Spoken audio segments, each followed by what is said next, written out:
తెలంగాణలో మరో ఆలయం ఇప్పుడు వార్తల్లో నిలిచింది. అతి త్వరలోనే ఈ దేవాలయం ప్రసిద్ధి చెందనుంది. అసలు ఆ ఆలయం ఎక్కడుంది, దాని ప్రత్యేకతపై ఇప్పుడు అంతా చర్చించుకుంటున్నారు. రంగారెడ్డి జిల్లా కడతాల్ మండలం మైసిగండి మైసమ్మ ఆలయంలో మైసమ్మ దేవత విగ్రహాన్ని సూర్యకిరణాలు తాకిన అపురూప దృశ్యం అందర్నీ ఆశ్చర్యపరుస్తోంది. ఉదయం ఆలయంలోని అమ్మవారి విగ్రహంపై సూర్యకిరణాలు పడటం స్థానికులు, భక్తులు గమనించారు. మధ్యాహ్నం వరకు సూర్యుడి కిరణాలు అమ్మవారి విగ్రహంపై పడ్డాయి. దీంతో భక్తులు, స్థానికులు ఇదంతా అమ్మవారి మహత్యంగా భావిస్తున్నారు. ఈ దృశ్యాన్ని చూసిన పూజార్లు, భక్తులు మంత్రముగ్ధులయ్యారు. ఇలాంటి దృశ్యాల్ని తిలకించటం ఇదే తొలిసారి అని పూజార్లు, భక్తులు అంటున్నారు. ఈ ఆలయంలో కోరిన మొక్కులు తీర్చుకోవడానికి ప్రతి ఆదివారం, గురువారాల్లో కుటుంబ సభ్యులు, బంధువులతో కలిసి వచ్చి పెద్ద ఎత్తున అమ్మవారి పండుగ జరుపుకుంటారు. భక్తుల కోరికలు తీరుస్తూ అమ్మవారు దర్శనమిస్తుంది. కానీ ఇలాంటి దృశ్యం ఎప్పుడూ చూడలేదంటూ పూజార్లు చెప్తున్నారు. ఈ ఆలయం హైదరాబాద్కు 50 కిలోమీటర్ల దూరంలో ఉంది.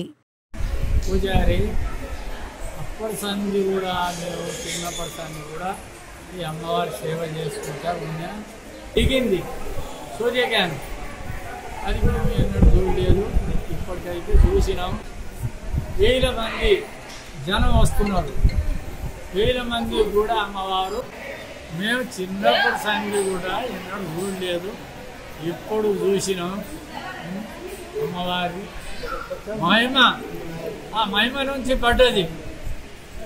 ఇది మాత్రం ఇప్పుడు చూసినాం. నేను ఇక్కడ 20 సంవత్సరాల నుంచి అర్చకునిగా పనిచేస్తున్నాను.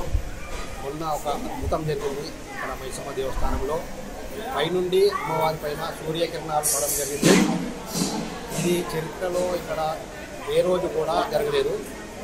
మొన్న జరగడం జరిగింది. అమ్మవారి పైన సూర్యకిరణాలు పడడం జరిగింది. ఇది ఎన్ని రోజుల నుంచి ఎప్పుడు కూడా పడలేదు. ఇది ఒక అద్భుత దృశ్యం, అమ్మవారి మహిమ.